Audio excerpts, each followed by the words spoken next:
Je puis tout par celui qui me fortifie. Philippiens 4, 13. Le Seigneur fit passer Paul par beaucoup d'épreuves douloureuses. 2 Corinthiens 12, 7 à 10. Personne ne sait même aujourd'hui quelle était cette écharde. Nous pensons cependant que c'était quelque chose de très douloureux. C'est pourquoi par 3 fois il supplia le Seigneur de la lui enlever. Paul n'était pas bougon, jamais il ne se plaignait ou murmurait dans les épreuves qu'il traversait. 2 Corinthiens 11, 24 à 28. Malgré toutes ces souffrances, il ne s'est jamais plaint une seule fois. Il savait comment traverser les souffrances les plus douloureuses. Jamais il ne dit « Oh Seigneur, ne me fais plus passer par ces souffrances. » Puis lui vint cette écharde dans la chair. Elle était si douloureuse qu'il pria 3 fois le Seigneur de la lui enlever. Il dit « Je ne peux plus la supporter davantage, c'est trop douloureux pour moi. » Le Seigneur lui dit « Ma grâce te suffit. » Dieu poursuivait un but en permettant l'écharde.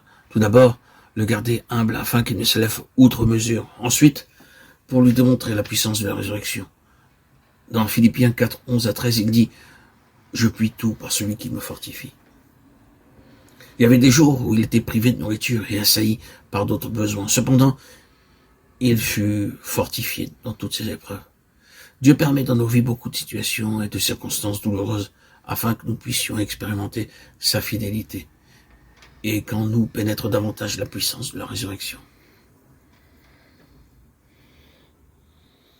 Je ferai de toi une grande nation et je te bénirai. Genèse 12, 2.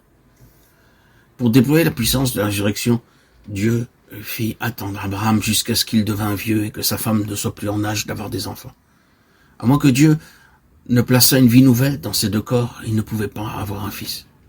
Pouvez-vous vous imaginer leur angoisse pendant les 25 ans après leur départ de Charan?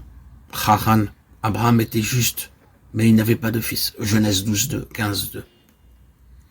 Il attendit très longtemps un fils, puis il décida de faire de l'intendant de sa maison son héritier.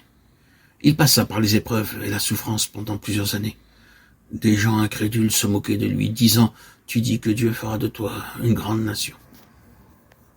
Pourquoi ne t'a-t-il pas donné un fils? Si vraiment il l'avait voulu, il aurait pu déjà t'accorder un fils. » Des gens l'ont sans doute ridiculisé ainsi. Dieu se tut jusqu'à ce qu'Abraham connût la puissance de la résurrection. Romains 4, 18 à 25. Cette foi lui fut donnée après 24 ans d'attente. Alors, il découvrit que Dieu avait versé en lui et sa femme la puissance de la résurrection, bien qu'ils ne fussent plus en âge d'enfanter. Si Dieu n'avait pas introduit cette vie nouvelle dans leur corps, ce miracle n'aurait pas été possible. Au début, lorsque Dieu lui apparut, Abraham avait la foi puisqu'il quitta aussitôt sa maison et suivit le Seigneur.